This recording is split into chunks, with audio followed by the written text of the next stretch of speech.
Assalamualaikum warahmatullahi wabarakatuh. Ya, selamat pagi semua. Sebelum kita mengawali kegiatan kita pada pagi hari ini, alangkah baiknya kita berdoa terlebih dahulu. Nah, berdoa mulai. Ya, berdoa selesai. Nah, sebelum kita melanjutkan ke materi, Ibu absen terlebih dahulu ya. Nah, apakah ada yang tidak berangkat? Oke, hari ini berangkat semua ya, bagus. Nah, minggu lalu kita sudah belajar tentang teks laporan hasil observasi. Nah, ada yang masih ingat nggak nih, apa itu teks laporan hasil observasi?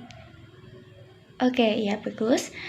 Teks laporan hasil observasi adalah teks yang berfungsi untuk memberikan informasi tentang suatu objek setelah diadakannya investigasi atau penelitian.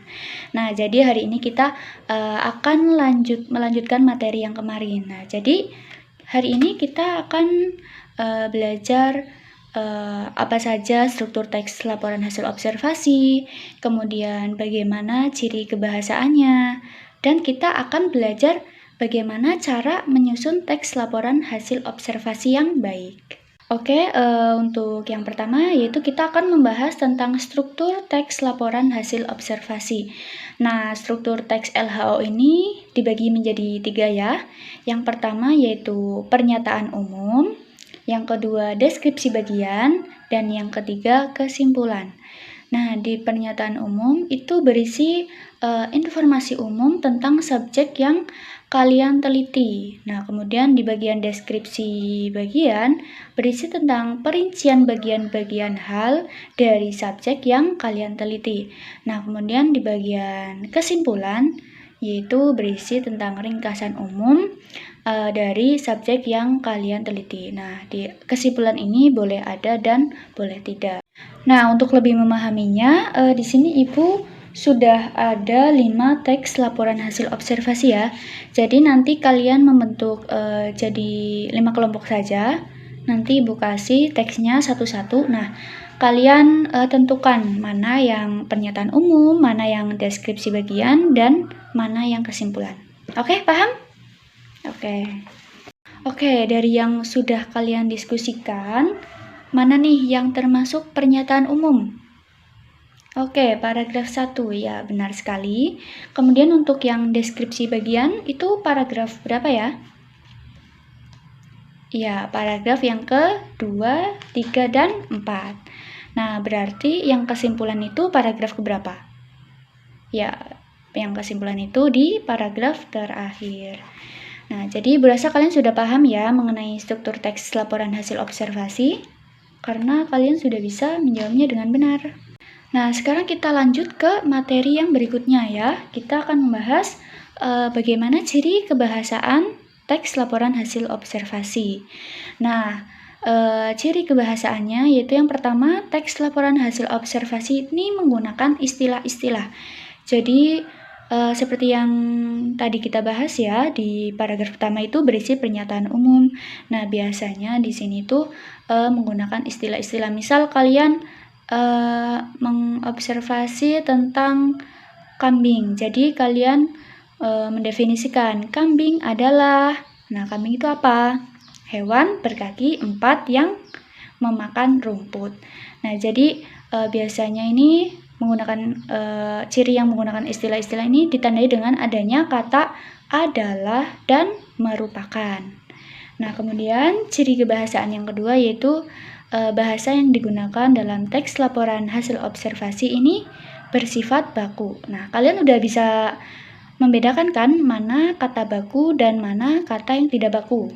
Udah bisa bedain belum? Oke, coba.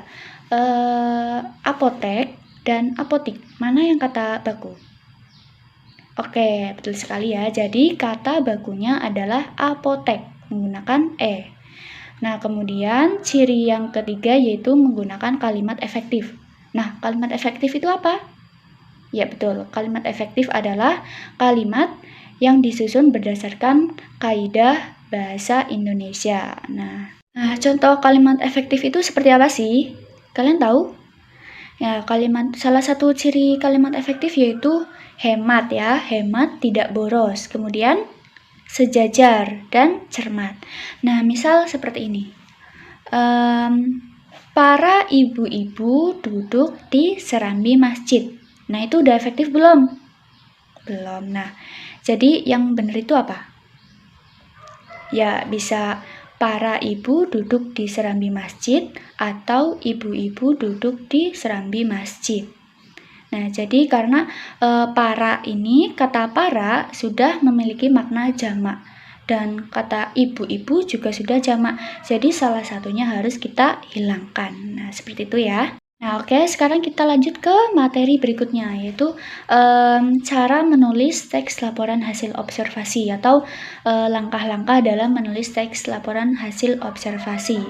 Yang pertama yaitu menentukan topik. Nah, jadi sebelum kalian melakukan observasi, kalian harus tentuin dulu nih topiknya apa. Misal kalian ingin mengobservasi binatang atau tumbuhan atau lingkungan sekitar, seperti itu ya. Nah, kemudian langkah yang kedua itu menyusun kerangka laporan. Jadi sebelum kalian mencari data, kalian tuh harus susun dulu bagaimana kerangkanya. Nah, kemudian yang ketiga yaitu mencari informasi.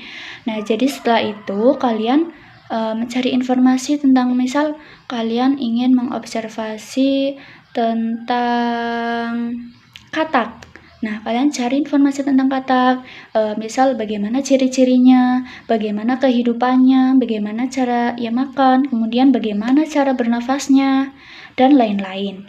Nah, setelah kalian mendapatkan informasi, langkah yang terakhir yaitu menata informasi tersebut dan dijadikan menjadi teks. Jadi, kalian akan tahu ini dimasukinya di bagian pernyataan umum, atau di bagian deskripsi bagian, atau di bagian kesimpulan. Nah, seperti itu ya, paham?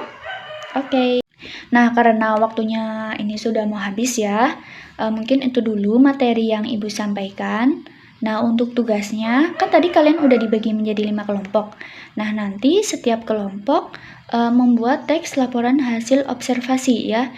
Jadi kalian boleh nih mengobservasi lingkungan sekitar kalian. Jadi nggak susah-susah ya.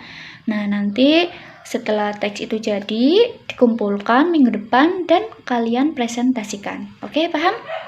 Ya. Nah, oke, untuk mengakhiri kegiatan belajar kita pada hari ini, marilah kita berdoa bersama-sama. Berdoa dimulai.